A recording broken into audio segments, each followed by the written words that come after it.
La polarización es opuesta a la creatividad. No vale la pena que nos lamentemos por la polarización en Argentina en este momento manifestada en esa grieta que conocemos tan bien, pero que existió siempre. La humanidad confundió el concepto de polaridad, que es este sistema existencial en el que estamos, del que no podemos evitar alimentarnos y donde nos movemos, que es que las cosas están organizadas en pares en nuestra percepción de la existencia. Eso no quiere decir que tengamos que elegir uno de los elementos de cada par. Esa es la gran confusión en la que la humanidad ha estado debatiéndose durante tantos siglos, ¿no? Y es algo que todavía no podemos trascender. Entonces no vale la pena lamentarse por eso, sí vale la pena observarlo, recordarlo. La polarización además es eh, siempre me olvido, una distorsión cognitiva, ¿no? Cuando nosotros creemos que las cosas son de una o de otra manera, estamos siendo víctimas de una distorsión cognitiva, de una distorsión perceptiva. Estamos percibiendo mal la realidad en la que estamos insertos, insertas. Eh, bueno, cada cosa que digo me da lugar a abrir un portón y entrar ahí a pensar, a darle vueltas, a explorar, pero bueno, voy a tratar de ser prolijo, de no ser muy extenso y de concentrarme en esto de lo que quiero hablarte hoy, en lo que me gustaría que pensáramos hoy, y es en una de las expresiones polarizadas más vigentes en este momento, y creo que no solamente en Argentina y en países de habla hispana casualmente, sino que me parece, sin tener demasiadas evidencias, que en todo el mundo, por lo menos en el mundo occidental, el oriental, eh, no tengo idea de lo que está pasando, y es el lenguaje inclusivo, porque si bien no vamos a lamentarnos por la polarización, porque esta es una causa que yo creo que por lo menos en esta parte de nuestra evolución está perdida, sí es notable cómo el lenguaje inclusivo se convirtió en parte de esa polarización, en parte de esa grieta. Por un lado, con el fanatismo de quienes lo defienden, de quienes lo afirman, de quienes lo usan, y con el otro fanatismo de los detractores, ¿no? Como si hubiese una especie de norma tácita de que el mundo se divide entre quienes usan el lenguaje inclusivo y quienes no. Y arbitrariamente, quienes usan el lenguaje inclusivo son de extrema izquierda. Y quienes no están de acuerdo con el lenguaje inclusivo son de extrema derecha. Entonces, si vos usás el lenguaje inclusivo, sos de izquierda. Y si no lo usás, sos de derecha. Esto es una idiotez, ¿no? Digamos, no merece un análisis mucho más profundo que ese. Estolidez, como le gustaba usar a Borges. Vos sabés que en el primer capítulo de este podcast, a lo primero que me referí fue al lenguaje inclusivo. Estábamos bajo otro sistema de creencias en ese momento porque teníamos otro gobierno, lo cual también es estólido, porque, ay, no, pensé que se había pausado. Y vos sabés que tuve un comentario en YouTube de una persona que me decía que al referirme yo al lenguaje inclusivo hacía que me tuviera menos respeto, ¿no? Por supuesto desde el anonimato. Esto es insólito, porque además yo reflexiono acerca del lenguaje inclusivo. Yo no estoy a favor ni en contra, yo creo que es un signo de los tiempos y quiero aceptarlo como algo que existe. No quiero justamente distorsionar la realidad en la que vivo. Eh, entonces, no, no me parece que sea interesante para vos, ni sano, ni positivo, ni evolutivo, ni creativo, que te dejes arrastrar por esto, que te inscribas en una de las dos tendencias. ¿No? Yo en ese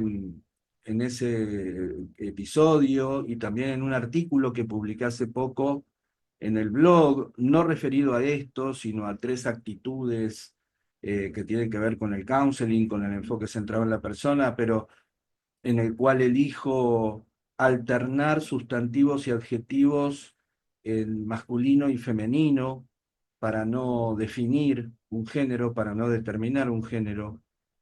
Explico que a mí, por ejemplo, lo de la E no me gusta porque me lleva al balido de las ovejas y sabemos simbólicamente lo que es sonar como una oveja, ¿no? Las ovejas son preciosas, pero lo que simboliza una oveja en un ser humano es bastante indigno. Entonces, ese sonido me hace imaginar una especie de grupo de ovejas. Y no me gusta. Entonces yo a veces hasta con cierto humor utilizo la U, eh, pero esto es algo que a mí me pasa desde hace muchos años, antes de que el lenguaje inclusivo se convirtiera en una causa ideológica.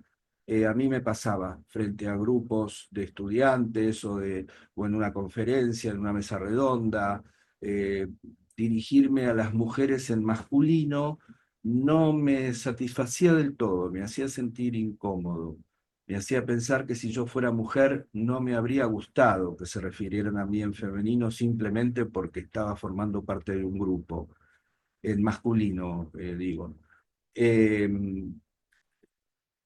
Carl Rogers, justamente, ¿no? Uno de mis Beatles, en el año 1980 hace una introducción a uno de sus libros más importantes, El poder de la persona, específicamente para señalar esta problemática, en inglés, de todos modos, ¿no? Distinta en términos lingüísticos. Pero él elige, por ejemplo, utilizar una referencia masculina en un capítulo y una referencia femenina en el capítulo siguiente, ¿no? Digamos, refiriéndose a el psicólogo en un capítulo, a la psicóloga en el segundo, y así alternativamente, alternadamente, no alternativamente. Eh, hay, eh, hay una condición de la creatividad que es la de poder percibir todo lo que la experiencia que estamos atravesando nos ofrece y ver qué hacemos con eso, ¿no? Con eso que tenemos, con todo lo que tenemos. Eh, a mí me llama la atención que desde un lado, desde el lado de los detractores, por ejemplo, se enarbola que la RAE, la Real Academia Española, no lo aceptó. Pero estas personas que dicen eso y que se arrogan como el lugar de ministros de la academia, con su lenguaje mal usado, muy mal usado, las personas hispanoparlantes estamos destruyendo el idioma español. Eh, Transgreden todo el tiempo las normas de lo que sí acepta y de lo que sí indica la Real Academia Española. Yo me hice una lista larguísima de todas esas alteraciones del lenguaje que no te voy a comentar en este episodio porque va a ser eterno, lo vamos a dejar para otro en el que nos vamos a ocupar específicamente de eso. Y que tiene que ver con la vagancia, con la imitación ciega de lo que dicen los demás, con no pretender comunicarse con asertividad, con eficacia. Bueno, ya vamos a hablar de eso. Pero no conjugan bien los verbos, no utilizan bien los adverbios, usan la fonética por aproximación. eh, nada, eso, utilizan mal las preposiciones, qué sé yo, cuestiones que no me parecen condenables en sí mismas.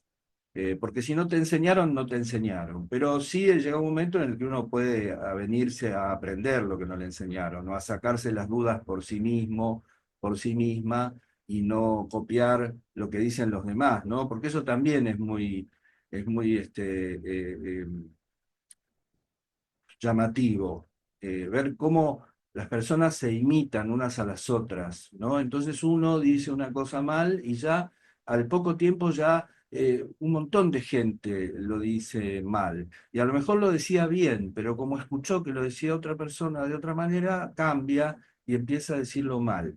Eh, Estos problemas, como tantas veces que nos referimos a esto en este podcast y sobre todo en el de dramaturgia activa, donde el trabajo es específicamente sobre el lenguaje, eh, no son una cuestión purista de cómo se debe hablar. A mí la Real Academia Española me importa un pito. Lo que me importa es que la comunicación sea fluida, plena. eh, de todos modos, también con el tema de la expectativa en la comunicación fluida y plena, hay que bajar un cambio, ¿no? Y no ser ingenuos, ingenuas. Eh, Mucha gente a lo largo de la historia se ha preguntado acerca de la eficacia del lenguaje. Por eso me parece pueril y me parece corto intelectualmente que exista esta discusión acerca del lenguaje inclusivo, que ni siquiera es lingüística, es ideológica. Porque la cuestión del lenguaje es una cuestión seria.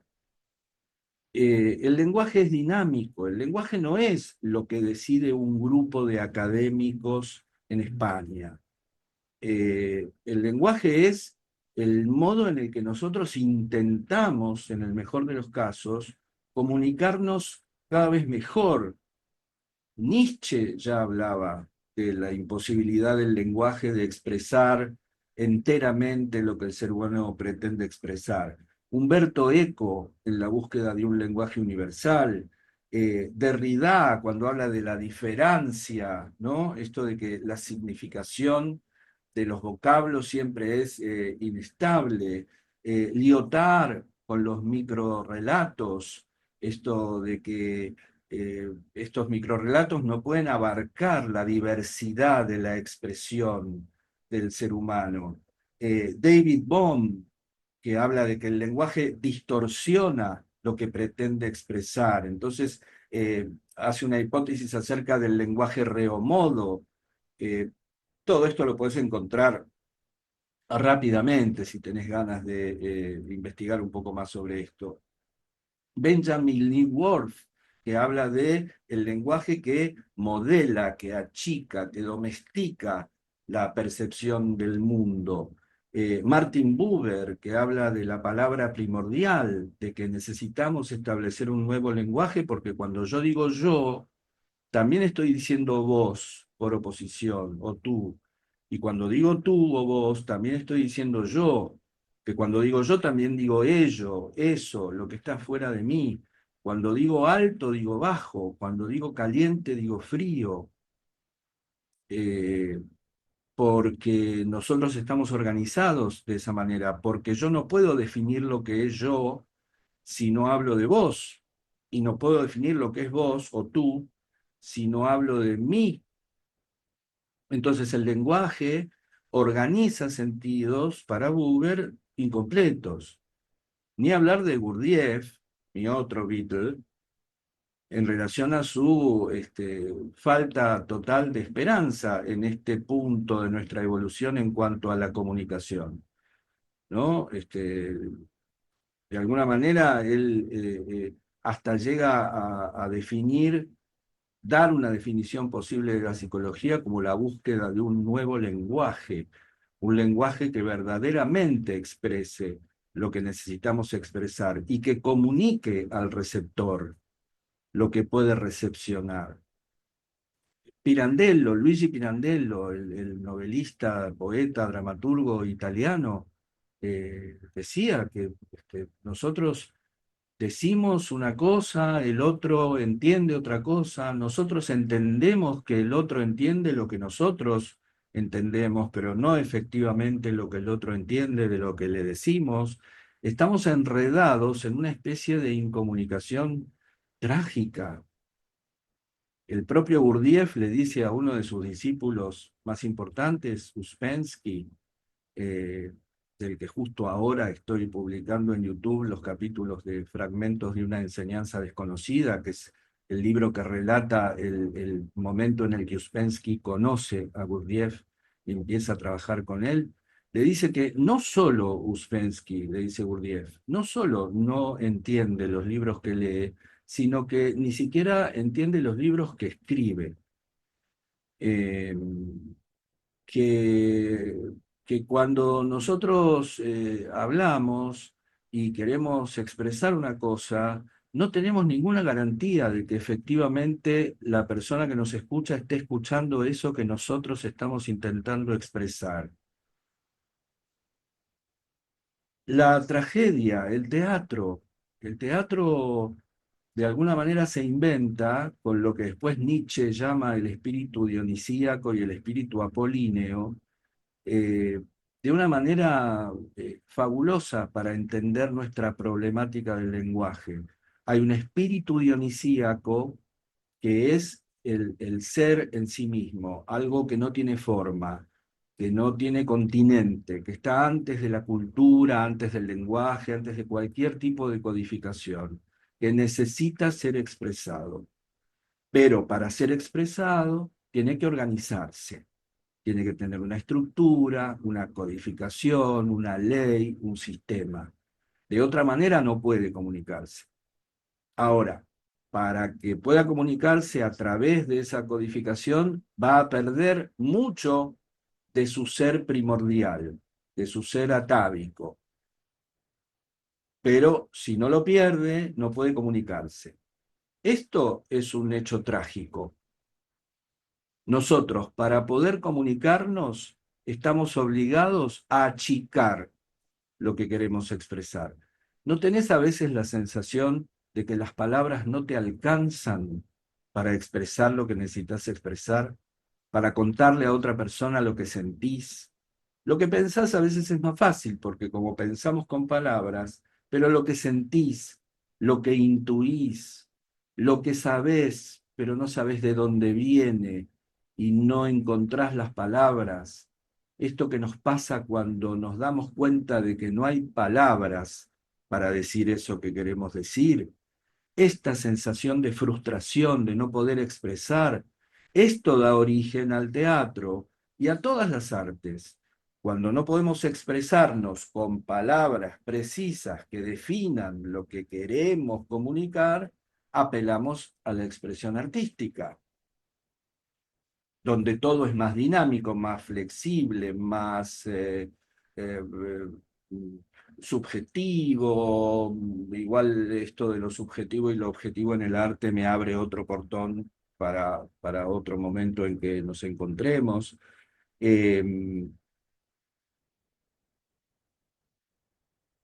Entonces, ¿qué estamos discutiendo en realidad con el lenguaje inclusivo? Que si digo todes, soy de ultraizquierda. Y si digo señores, soy de ultraderecha. Eh, es un poco estúpido, la verdad. A lo mejor no sé, no me gustaría que esto te sonara agresivo, porque a lo mejor vos que me estás escuchando estás inscripto, inscripta en alguna de estas tendencias. Lo que yo te digo es que en cualquiera de las dos tendencias que estés, creo que es legítimo en tanto vos estés convencida, convencido de que eso es lo que pensás, de que es así para vos, y no que estés obedeciendo a una cosa que te mandan de alguna manera, ¿no? Algo que te dicen, no, mirá, si no usas el lenguaje inclusivo, sos de derecha. Entonces, si sos de izquierda o si tenés rechazo por la derecha, tenés que utilizar el lenguaje inclusivo. Ni siquiera te tenés que preguntar si te parece bien, si es para vos, si estás siendo vos misma, vos mismo usándolo.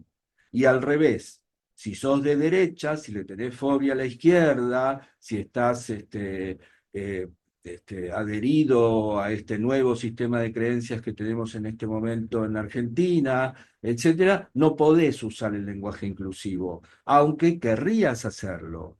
Porque más allá de cualquier ideología ni de cualquier sistema de creencias, te parece justo el tratar de ir reformulando el lenguaje más allá de lo que digan los señores de la academia, porque considerás que el lenguaje es dinámico, flexible y que va dando cuenta de la manera en que pensamos, de la manera en que nos comunicamos, de la manera en que incluimos o excluimos, de la manera en que miramos al diferente, a la diferente, de la manera en que expresamos lo que no entendemos, etcétera. Pero no, si sos de derecha no lo podés usar. Que pienses por vos misma, por vos mismo. Eh, yo creo que es un momento importante. Yo, como Gurdjieff, no tengo demasiadas expectativas. Igual a nadie le importa lo que a mí me pase porque soy uno. Pero por lo menos hacer el esfuerzo para ir cambiando de verdad esto, ¿no? Raúl González Tuñón, en un poema maravilloso que creo que es del año 40, eh, que se titula La luna con gatillo, dice, es necesario que esto cambie, eh, es necesario que esto cambie. No sé si se va a poder, pero yo creo que por lo menos con el impulso, con la intención, con la voluntad, con la acción, de intentar un cambio real, no de maquillaje, ni de forma, ni de ropa, sino real, orgánico. Algo vamos a tener que conseguir, pero no podemos pasar de la dictadura de una cosa a la dictadura de otra cosa todo el tiempo y teniendo que ver de qué nos disfrazamos para ser aceptados, para no ser señalados, para no ser excluidos, para no ser hoy cancelados, para pertenecer, para que se nos miren con buenos ojos, para tener la sensación de que todo el mundo nos quiere, de que todo el mundo nos aprueba y que hay una frontera muy clara entre esos y los que no lo hacen, que son nuestros enemigos, a los que además tenemos que hacer todo lo posible por exterminar de cualquier manera. Y organizar el mundo justamente, ¿no? Organizar, quise decir, el mundo justamente de esta manera polarizada, no polar, en la que existen los que piensan una cosa y existen los que piensan otra y existen los que piensan las dos juntas y no terminan de determinar por cuál de las dos terminan definiéndose. Sino que, bueno, yo soy en los medios de comunicación todo el tiempo los irresponsables, las irresponsables de los streamings, las influencers, algunas, por supuesto que no todos, pero las excepciones son honrosas. Ni hablar de la televisión o de la radio, donde se dice cualquier cosa, se utiliza el lenguaje de cualquier manera, se miente descaradamente, se confirman aberraciones que deberían ya salir de vigencia inmediatamente. Todavía se te pregunta de qué lado estás, de qué opinás acerca de una cosa, ¿no? Si sos, ya en otro episodio lo hablamos de los teams, si sos team verano, team invierno, cuidado con que te guste mucho el invierno y también te guste mucho el verano, porque ¿dónde te ponen estos descerebrados, estas descerebradas, ¿no? Bueno, tené cuidado de todo esto, trata de salvarte de todo esto. No te dejes seducir por esta historia de que tenés que adscribirte a una línea de pensamiento, que tenés que ponerte una camiseta de un equipo, que tenés que afiliarte a un partido. Estas cosas son viejas, malolientes, putrefactas, no van más. Lo que nos iguala es la diferencia. Lo que nos hace uno es que somos todos distintos, todas distintas. Ya vamos a hablar en otro episodio de la cuestión del lenguaje porque me parece importante también que puedas pensar en eso.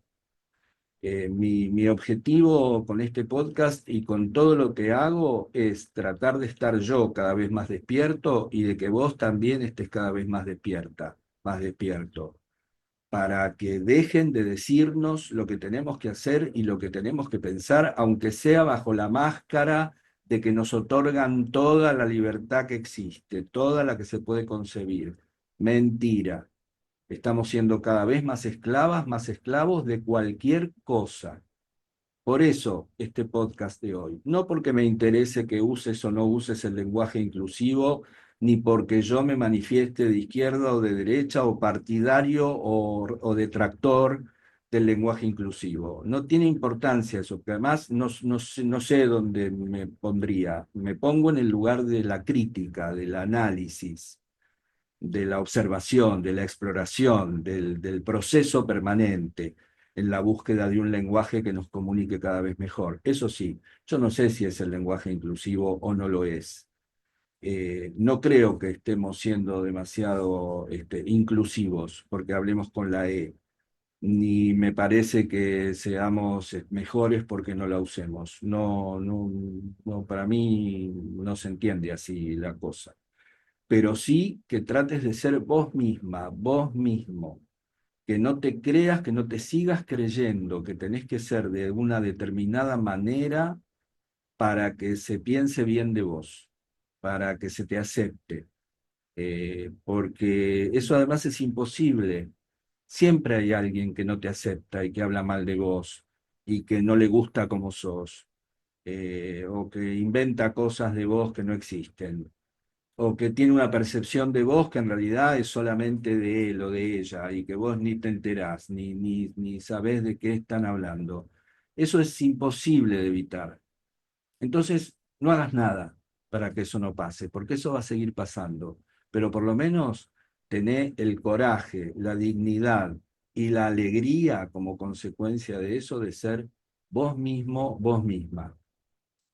Yo voy a claudicar un poco y te voy a decir por primera vez en más de 40 episodios, o segunda vez, porque creo que ya te lo dije la vez pasada, que a mí me sirve que vos recomiendes este video si te interesó, que lo compartas, que comentes, que pongas like, porque claro, eso va a hacer que yo pueda seguir haciendo esto. Yo no estoy de acuerdo para nada en pedirte esto. Por eso te lo pido con la condición de que sea un gesto tuyo propio, que si a vos te gusta esto, te interesa escucharme, entonces hagas algo para ayudarme a que yo pueda seguir acompañándote. Lo que significa poner me gusta, compartir, hacer un comentario, etcétera. Eh, bueno, ¿qué más? ¿Algo más? Bueno, nada más.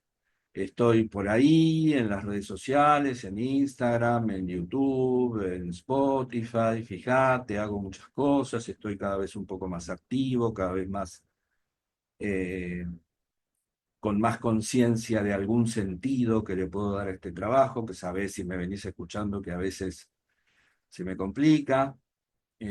Sé vos mismo, vos misma. Creo que es lo más importante que podés hacer y lo que va a darle mayor sentido a esto que yo estoy haciendo. Que entiendas que lo mejor que podés hacer es ser vos misma, ser vos mismo, cueste lo que cueste y pase lo que pase.